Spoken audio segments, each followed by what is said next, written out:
Hello friends, എല്ലാവർക്കും മറ്റൊരു പുതിയ വീഡിയോയിലേക്ക് സ്വാഗതം. It's me Akhil Satheesh and welcome to Akhil Satheesh world.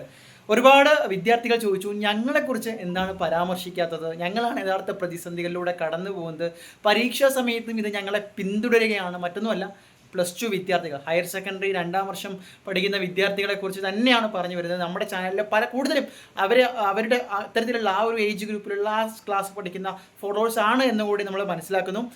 ഇപ്പോൾ ക്രിസ്മസ് പരീക്ഷ കഴിഞ്ഞപ്പോൾ തന്നെ അവർ വേറൊരു ട്രാക്കിലാണ് പോയിക്കൊണ്ടിരിക്കുന്നത്. കാരണം ഇമ്പ്രൂവ്മെൻ്റ് എക്സാം ആദ്യമായിട്ട് ലാസ്റ്റ് പരീക്ഷയോടൊപ്പം എഴുതുന്ന ബാച്ചാണ്. അപ്പോൾ അതിൻ്റേതായിട്ടുള്ളൊരു സ്ട്രെസ് ഉണ്ട്, മാനസിക സമ്മർദ്ദമുണ്ട്. അതിനോടൊപ്പം തന്നെ ഈ പരീക്ഷ ടൈം ടേബിൾ മാറ്റണം എന്ന് നമ്മൾ പറഞ്ഞ് ഒരുപാട് വിവാദങ്ങളിലൂടെയും ഒരുപാട് പോരാടിയത് അവർക്ക് വേണ്ടിയാണ്. പക്ഷേ ഇതൊന്നും നടക്കാതെ അവസാനം പരീക്ഷ എഴുതാൻ പോകുന്നുണ്ട് അവർ. ഈ ഒരു വേനൽ സമയത്തും പരീക്ഷ എഴുതുന്നുണ്ട്.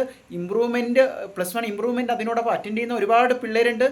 പക്ഷേ ഇതും പോരാഞ്ഞിട്ടാണ് ഇപ്പോൾ +2 പരീക്ഷ തന്നെ കടുപ്പമാക്കിക്കൊണ്ടുവരുന്ന പുതിയ ക്വസ്റ്റ്യൻ പേപ്പറുകളും പുതിയ പാറ്റേണുകളും അത് അധ്യാപകരും രക്ഷകർത്താക്കളും അതുപോലെ തന്നെ വിദ്യാർത്ഥികളും ഒരുപോലെ സമ്മതിക്കുന്നുമുണ്ട്. ഇന്നത്തെ കെമിസ്ട്രി എക്സാമാണ് ഏറ്റവും വലിയ ഉദാഹരണം. അതായത് പല ക്വസ്റ്റ്യൻസും ഔട്ട് ഓഫ് സിലബസ് വന്നു എന്നും സാധാരണ ഒരു ആവറേജ് വിദ്യാർത്ഥിയെ വെച്ച് നോക്കുമ്പോൾ കെമിസ്ട്രി പരീക്ഷ +2 കെമിസ്ട്രി പരീക്ഷ നല്ല ടഫായിരുന്നു. അതായത് കഴിഞ്ഞ ഫിസിക്സ് പരീക്ഷയുടെ അഭിപ്രായങ്ങൾ വിദ്യാർത്ഥികൾ പങ്കുവച്ചനുസരിച്ച് ഏകദേശം ഒരു എബോവ് ആവറേജ് ലെവലായിരുന്നു എന്തായാലും.